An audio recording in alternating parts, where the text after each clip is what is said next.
Olá pessoal, boa noite. Guten Tag, miteinander.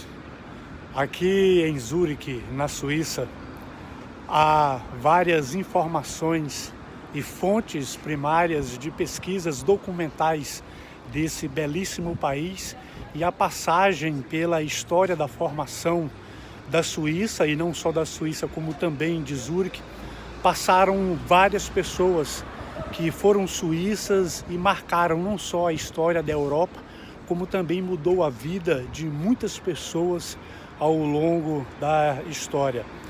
E dos 12 Nobels da Paz que já receberam prêmios, foram pessoas que foram formadas na extensa Universidade de Zurique, aqui na Suíça. Universidade essa hoje que tem aproximadamente 26 mil alunos, 26 mil estudantes.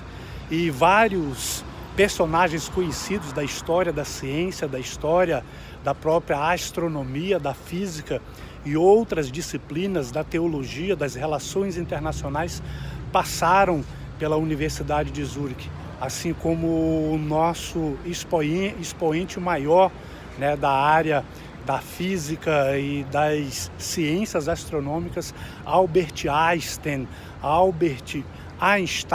Albert, uma pedra em alemão. E aí então tem duas pessoas que marcou a história da Suíça no século XIX, a partir do ano de 1846. Eu estou falando nada mais, nada menos de que dois personagens conhecidos na história das relações internacionais e na própria história do mundo. Eu estou falando de Johann Friedrich Pestalozzi e também de um muito conhecido aí no Brasil, através das suas indústrias, do Heinrich ou Henrique Nestlé.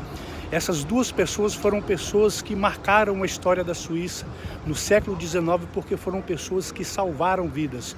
O Henrique Nestlé, ele desenvolve em 1846, para erradicar a desnutrição e uma vasta fome que assolava a Suíça, ele cria então uma farinha de leite, uma farinha láctea, conhecida aí no Brasil como Nestlé. E aí então esta farinha nutritiva foi que perpetuou e salvou a vida de muitas crianças, e dessas crianças vieram a ser adultos e pessoas que se formaram e contribuíram para a sociedade. Henrique Nestlé, ele desenvolveu essa farinha nutritiva e assim salvou milhares de crianças no cantão de Vaud, na Suíça, terra de Charles Chaplin, terra de Albert Einstein, terra também de um outro muito conhecido chamado Johannes Henrique Pestalozzi. Johannes Pestalozzi, ele foi um revolucionário que pegou milhares de crianças órfãs aqui na Suíça, e aí então ele começa a ensinar essas crianças, trazendo então uma revolução educacional, não só para todo o Brasil, como também para todo o mundo. Crianças de pais que haviam morrido nas guerras que houveram, que haviam morrido de fome, dada a fome e uma alta catástrofe que atingiu a Suíça nessa época, muitos até radicando para o Brasil. Esse também conhecido da revolucionário das áreas da pedagogia, da andragogia e próprio também nas áreas de saúde.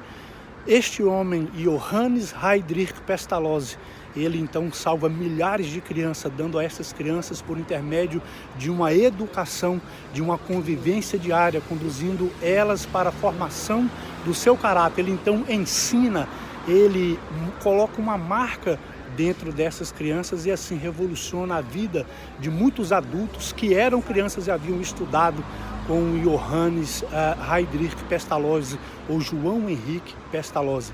Esse suíço, então, há uma praça aqui na Suíça que em homenagem a este homem que também revolucionou a Suíça, salvando muitas crianças e através do seu ensino revolucionando a educação.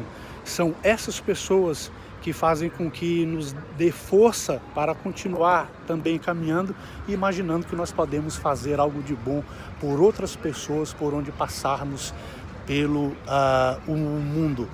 E buscar conhecimento é muito nobre de alguém, mas não para si próprio, e sim para levar para o seu país, para reconstruir e também formar outras pessoas dentro do seu país. Como você pode revolucionar o seu país ou reconstruir um país? Quem pode reconstruir um país? Se não somente aqueles que estão também buscando conhecimento fora, talvez em outros países, mas aí então retornam aos seus países para reconstruir suas pátrias.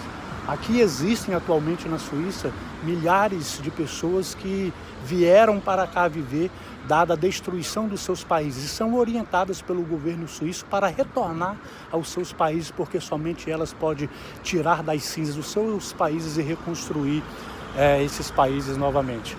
Então, ou seja, diante desse nível de revolução dessas duas pessoas que também eram da Suíça, assim como pessoas de outras culturas, eles então revolucionam a Europa e traz para nós saber e conhecimento.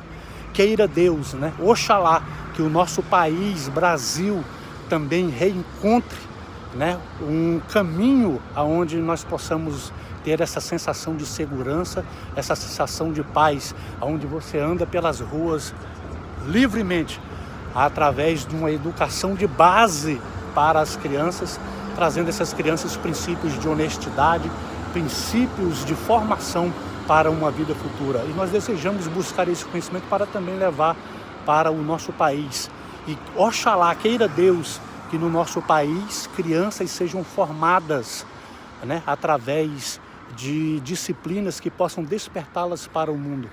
E ensinar para essas crianças, né, desde o ensino de base, princípios de honestidade, princípios de amor, de misericórdia, de compaixão, ensinar geometria, ensinar mecatrônica, ensinar filosofia, ensinar engenharia, administração doméstica, princípios que vão nortear essas crianças. Mas infelizmente nosso país talvez está preocupado com coisas desnecessárias para o momento, a exemplo, a ideologia de gênero, que está tão, vamos dizer assim, anacrônico com a atualidade hoje do nosso Brasil. Ensinemos nossas crianças, talvez música, talvez disciplinas de civismo, introdução ao direito constitucional para saberem dos seus direitos e crescerem brasileiros fortes, sólidos, brasileiros que queiram viver dias melhores no nosso país, ok? Então, direto aqui de Zurique, na Suíça, com a história desses dois homens e exemplos também para nós, AD Merci. Cheers!